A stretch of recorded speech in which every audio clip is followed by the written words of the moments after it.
low-end buildings in Miami Beach have attracted a lot of the, you know, like, dope dealing people, which is a shame. I mean, I had friends, you know, not everyone had money growing up, but a lot did, but a lot didn't. And, you know, they lived in, you know, the lower-end buildings with their parents, and, you know, it was decent. But now the areas that were lower-end areas on the beach have just turned into pretty much, you know, like dope areas, drug areas, you know. Yeah, well, the part that I'm staying in is very clean and nice. It's not, I mean, I actually, I'm over there by 41st. 41st, yeah. It's still very, you know, it seems pretty good. I mean, I was there at night walking around. Right. It doesn't seem like there's any crime or anything. Well, maybe I'm not here long enough.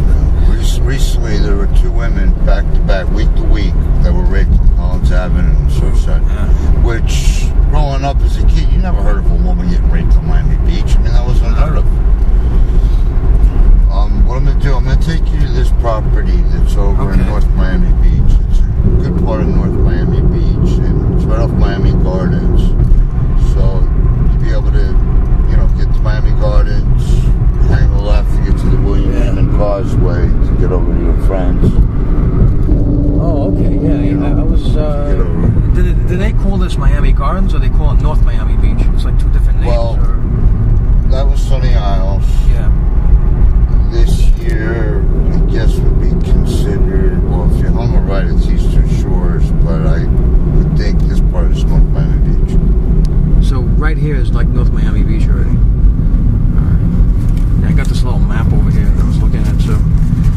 Yeah, people get it confused, because, like, North Beach is on Miami Beach. That's the north end of Miami Beach. And when you tell people North Miami Beach, they think it's North Beach, but it's not. It's North Miami Beach. Yeah. You know, so where is this? Where would this be? It would.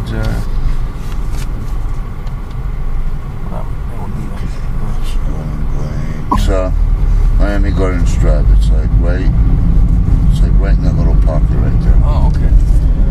It's surrounded all by condos. You got the Publix like a few blocks away. LA Fitness. I've lived in North Miami Beach the last 17 years. I love it because you're right in the middle of everything. You know, you're like 20 minutes to Miami Beach, 20 minutes to downtown, 20 minutes to Lauderdale. And Aventura too. Yeah, Aventura is right there. The place we're going to is right on like the North Miami Beach Aventura line. Yeah, that's a very happening place now. It's really getting. I heard that. I mean, talk about expensive. It's really by the mall, right?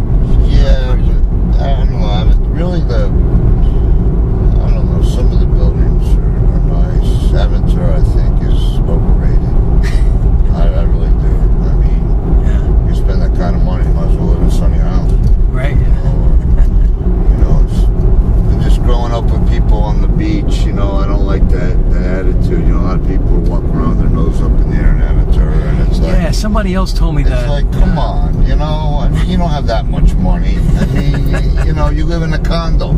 I mean, I grew up in a 3-bedroom, 2.5 bath, had an elevator, had a guest house. It was a 2-1, you know, on the golf course. I mean, don't, you know, it just bothers me. I don't know. Because all my friends, you know, I knew people who came from big money families, you know, and it was like everyone was cool, you know. I mean, money wasn't an issue. I guess it's because everyone pretty much had it, but nowadays, you know, like Aventura, these people, like, it's weird. If you go, like, I have 2 Rottweilers, the north end of the beach there, all over beach, they have made it, you can bring your dogs on the beach there. Oh, and I'll bring my Rottweilers there, and I mean, one at the time was about 150, 160 pounds. The other one was 120 pounds. Oh, wow. And that's how much they weigh. Yeah. I never knew they're that big. Oh, yeah. 160. You know, the PSI in their jaw pressure is more than a pit bull. I know, I heard about 300, that. 350 PSI. This is Aventura. Welcome to Aventura. Yeah, we're in Aventura. Oh, okay. So this is what it's all about over here, right? Yeah. Well, you'll have certain condos that are nice. I mean, really, the main buildings in Aventura is Williams Island. I mean, that's where all the big yachts are. And, oh, really? You know, I mean, maintenance on a 3 bedrooms, $2,300 a month. Oh. Yeah. So that's like, those are like $2,300 a month for how many bedrooms? 3 bedrooms. But that's the maintenance. Oh, that's just maintenance. Just maintenance. What? Yeah. How much maintenance do you need to? Yeah, well, my friends on the treasurer of the condo board their grounds are 60 grand a month. Ah. Yeah. They get preferential treatment all Aventura because that's like the most expensive. So you must have everything: doormen, security, and all that stuff. That's what you're paying for. Actually, the pictures I sent you of that property are right next door to the Williams home. It's right down there. Yeah. But it's expensive. This place that we're going to, they have some 1.5s that are available now. They're 1,000 square feet, giving 800. Either take it up front on the first month, or they'll prorate it throughout the year. And those are going for, I think, 1,050. Oh, okay. You told me that there's one that they give you like $100, 1,000 something, and then it comes out to $875 or something like that. Yeah, well, this one they were doing that, but they dropped it down to 800. Oh, they did. Yeah, okay. So they go like when they have a lot of units available, they'll run specials, and then when they start filling up, they start changing the specials and all. This is Biscayne, U.S. This is called. This is the famous Biscayne. Yeah, they talk about Biscayne Boulevard. Okay. Which runs all the way from downtown, I see that right over there, all the way up the state. It gets easy because Miami's a grid. It's all north, south, east, and west. Yeah, I noticed that. So it's pretty easy. Once you'll learn your way around real quick. It's really not hard. Yeah. Because you have your main roads like this is Miami Gardens. This goes all the way up to 95.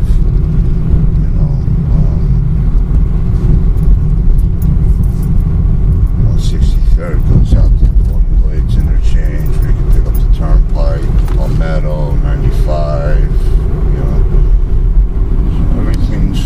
Everything's relatively close. I mean, anything you need is within 5-10 minutes your door, and 20 minutes either direction. You're basically there. Better good. Yeah, but these are basically private houses right here, right? So these probably rent for they sell for a pretty penny. They're very expensive. They're like $1 million houses, some of them? I mean, no, like this one. It's like these are like really, some of them are really nice. Yeah. Wow. Oh, a buddy of mine lived in, there's an island back there. Well, you got Indian Creek, for one, back there, which is the most affluent island there is on Miami Beach. But there's a little island which is part of Surfside. I had some friends, a few different friends that lived back there, and one, his father owned Red Devil Paints and left him a fortune. But so many for sale signs here. Look at this.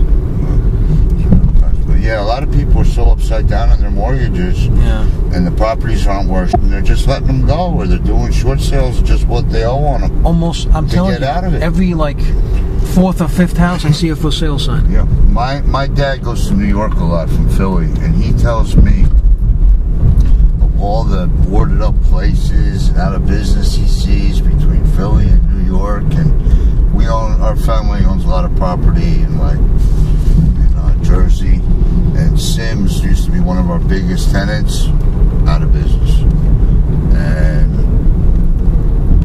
all of our like retail and wholesale properties are all vacant. Pound for pound, that sucker, put it this way, there's about 4 of us on the boat. And I used to be big. I had 21-inch arms. I mean, I'd warm up with 225 on the bench. My curl warm up was 90 pounds. I mean, I used to be really strong. I fought him for about 15 minutes. I was done. Gave it to my friend. He was done in like 5. Gave it to the next one. Got it back. Fought it for another 15 minutes. Went back around to everybody. 3rd time I got it to the boat. The idiot cousin of his, of the guy whose boat it was, takes a little hand gaff this big to gaff this monster fish that's about as wide as the car. I mean, it's an 85-pound tuna. The fish takes off, pulls, his knees hit the gunnels of the boat, and that hurts him. He falls down crying. The fish sounds, and I got him on like, I think it was on like a, I think it was like a 4.0 or a 6.0. It was a small reel, about that big. and he's taking line and taking line and taking line, and I can't stop him. And I'm like, I don't want to lose this fish. I'm like, I want this fish. And I stopped him. There's about a quarter left on the spool line, and I got him back to the boat, and we gaffed him and put him in the boat. All right, so this is basically this is like already mid-Miami Beach. Mid-beach. I grew up right over that bridge and then around the curve. And I grew up right over there. Okay, I'm going to cut this out now.